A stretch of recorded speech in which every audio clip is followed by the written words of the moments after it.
Over the last year, you've heard us rail against the United States-Mexico-Canada agreement for what it is, another tool to help solidify the integration of North America into the North American Union, similar to the European Union. We've told you that NAFTA helped to begin the process of integration and how President George W. Bush and the leaders of Canada and Mexico have helped to promote this. To give you even more evidence of what these trade deals are all about, let us point you to the website of the George W. Bush Institute. Recall that President George H.W. Bush called for a new world order and actually made it official U.S. foreign policy. His son George W. is no different in this stance. The George W. Bush Institute has a section on its website called Regional Economic Integration that advocates for globalist integration. The site isn't afraid to spell out what we currently know as free trade leads to regional integration.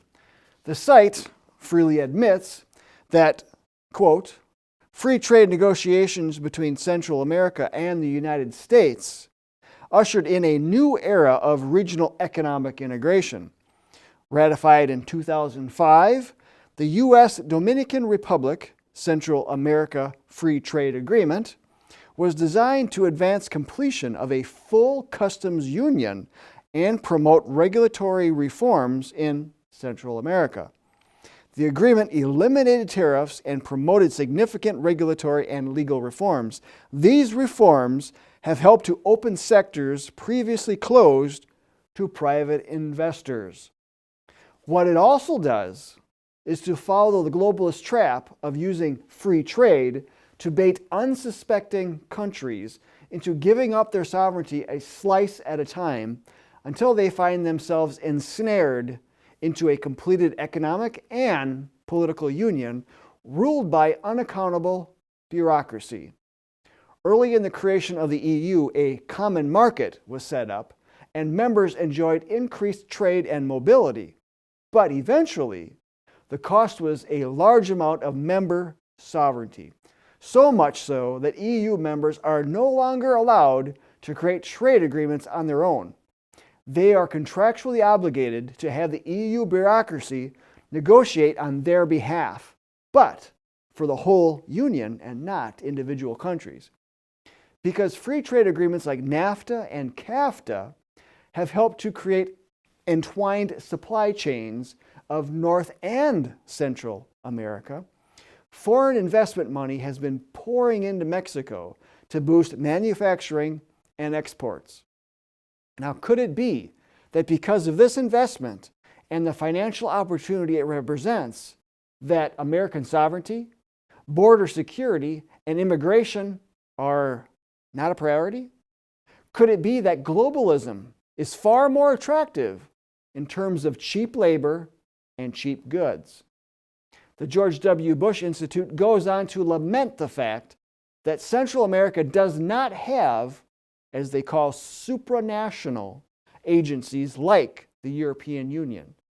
It recommends a deeper integration in infrastructure, supply chain, and workforce development to help it compete globally.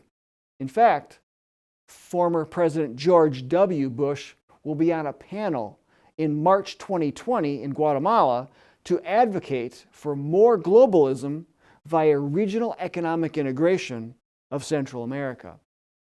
Knowing what we do about the USMCA building the North American Union, which involves the leveling of American competitiveness with socialist Canada and corrupt Mexico, how long will it be before globalists push a Central American Union? Well, actually, there already is a rather loose union under the name Central American Integration System. And guess what? It already maintains an office at UN headquarters. So perhaps a better question to ask is, how long will it be before the U.S., as wrapped up in the North American Union, gets integrated in with Central America, where goods, services, and immigrants flow across open borders? Because that is exactly where all of this is headed, folks. Globalist free trade is designed to entrap countries into a new world order that is under a world government structure, perhaps the United Nations. Look for more about this from us in the coming months. And in the meantime, contact your senators and tell them to vote no on the USMCA. If Speaker of the House Nancy Pelosi does not release the articles of impeachment to the Senate soon, then the Senate will take up the USMCA first, probably sometime around January 7th. It's speculated that there is enough support to pass it, so your help is critical at this point. Please call, tweet, and email messages to your senators. Contact both their home district offices in your state as well as their DC offices. They respond best to calls and tweets. Then get others to do so as well. And resources to help you are included in this video's description. Please protect American sovereignty by stopping the USMCA, and don't forget to share this far and wide. So until next time, we'll see you then.